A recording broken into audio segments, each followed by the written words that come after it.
Welcome to the Shaun Show. My name is Shaun. Don't ask me what my hands are doing. I just thought that maybe this will catch your attention more. Why? Because we talk about the icon Sting. That's right, Sting in AEW. Now, is this something that is going to be good, going to be bad? How's it been going? I'm going to tell you my opinion.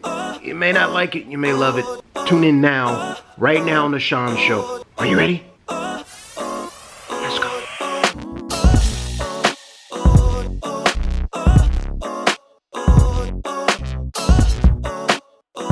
Welcome to the Shaun Show. I am Shaun, and my hands today just want to move, like I said in the intro. Remember to like, share, and subscribe. I appreciate it. Helps us out here greatly. I love having a conversation. I'd like to thank everybody who has left a comment down below. We've been having pretty good dialogue. I'd love to hear your opinions on everything. So please comment and subscribe. So now, share too. All the things, they'll tell you. The thing under there will tell you. Now, I want to talk about the icon Sting. I want to talk about this thing that has been going on with the icon Sting. But before we talk about now, we got to talk about the beginning. Let's talk about something that shocked the pro wrestling world. That's right, Sting, the icon Sting in AEW. Now, the question that a lot of people had, me too, is when this started. First of all, how did we get to this point? Was things so bad with Vince that he had to leave? Because I think it was a few months beforehand, all of his merchandise was taken off of WWE.com. All of his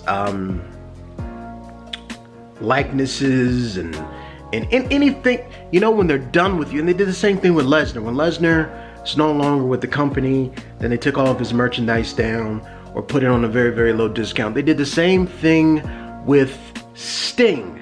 They gave Sting the Lesnar treatment and he was gone. And everybody was speculating, oh, okay, well, maybe because of the COVID-19 thing, because that's what was going on. A lot of legends and backstage people, whether it be producers, whether it be commentators, whether it be NXT talent that wasn't really doing anything, or talent that was asking for a release, or they just didn't have anything for them, a lot of those individuals were released during the time period, and everybody, me included, thought that Sting was just one of those casualties that was going to eventually come back. But we didn't hear anything about Sting. You know, as time progressed, we didn't hear anything about a return or a new contract or anything like that. It was kind of like an out of the blue thing, and then all of a sudden, just like a ribbon in the sky. Don't ask me why I said ribbon in the sky, because that is a Stevie Wonder song. But just like a ribbon in the sky, he appears on AEW and the internet goes nuts. Now, me personally, I'm not a huge fan of AEW. That's just a full disclosure statement. So before you click off, just listen to what I have to say before you say you're one of those guys. I'm not. I'm just telling you, full disclosure, I'm not the hugest fan of AEW. But when this happened, I immediately taped AEW. I wanted to see it take place. I wanted to see it go down. I wanted to see the reaction, because he actually had people in the crowd there for it, and I wanted to see all of this. So this was a first for me. I was excited to see AEW. I was excited to see the segment, how it built up and everything, and then it was time to see the icon Sting. Now, when Sting debuted, I really dug the music. I really liked the snow. The snow was awesome. I really liked that he got in the ring and just looked at everybody. I did not like the Sting AEW thing. And before I talk about the dislikes, let me talk more about the likes. I liked that they treated him like a big deal, because this is a big deal. He is undoubtedly an icon. This man, I'll tell you some background. If you don't know about Sting in terms of him being a quote-unquote icon, right? First of all, if you were to book him for a autograph session, to have him wear the face paint is an extra $10,000. And I think Cornette might have said that on the show or something like that. I know that personally because I tried to book him for some stuff. So anything that had to do with Sting, you were basically going to get Steve Borden. You weren't going to get Sting.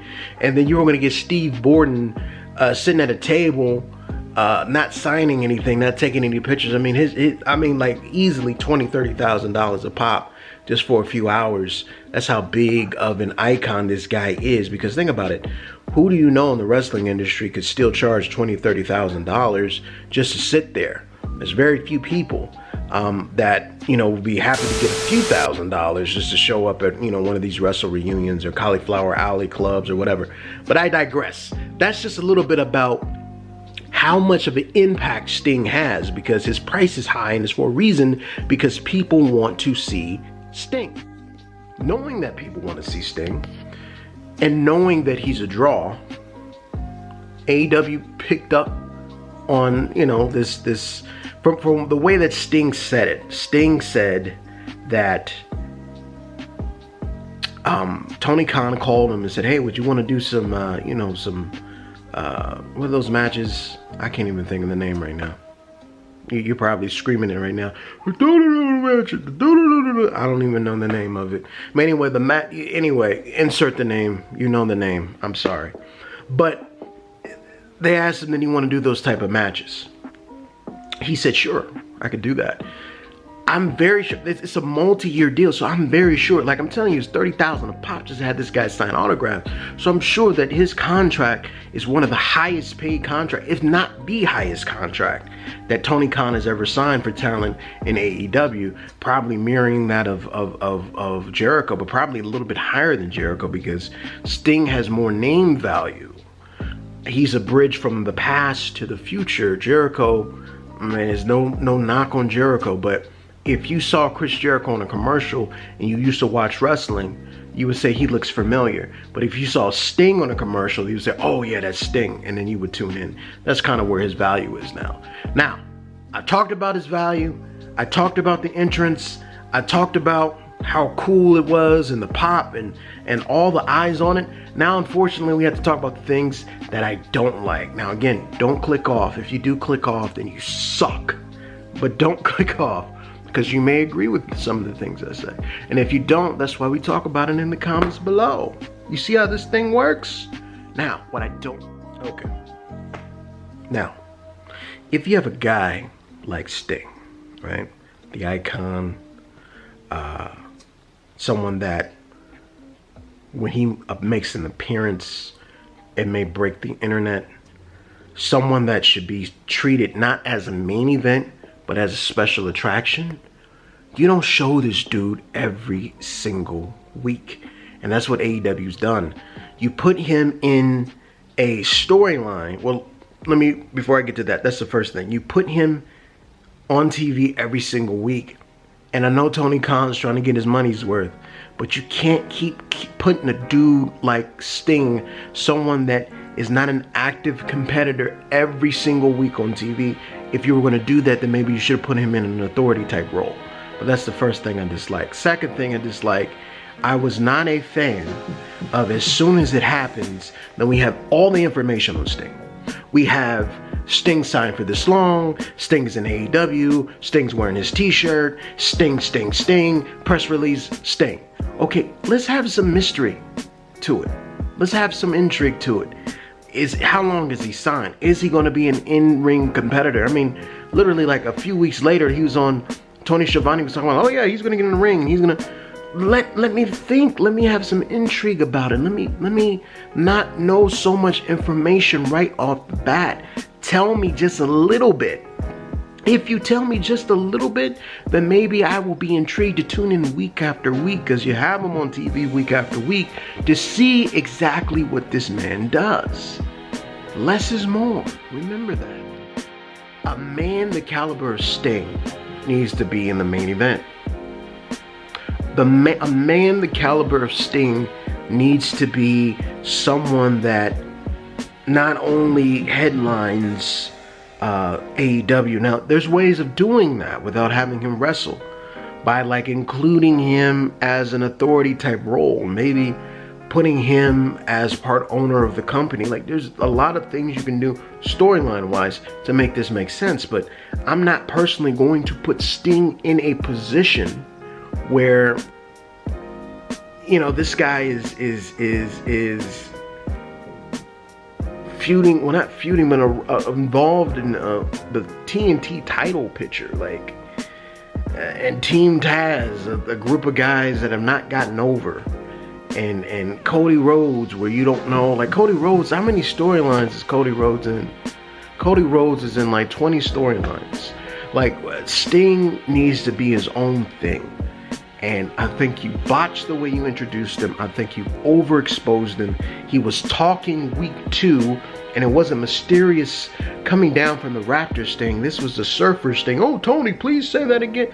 Like, all in all, we botched it, right? We botched it. You can make it better. You can fix it. You can put yourself in a position of success. And the way that you do that is everything that I just said was bad, reverse it. You're welcome, Tony Khan. I just saved your company. Anyway, thank you guys for joining us today on the Shaun Show. I hope you liked what we talked about today. Again, get in them comments. Let's have a conversation about it. I appreciate it. I appreciate your love and support. Please like, share, subscribe. Tell everybody you know about the channel. And I will see you here next time. Take care.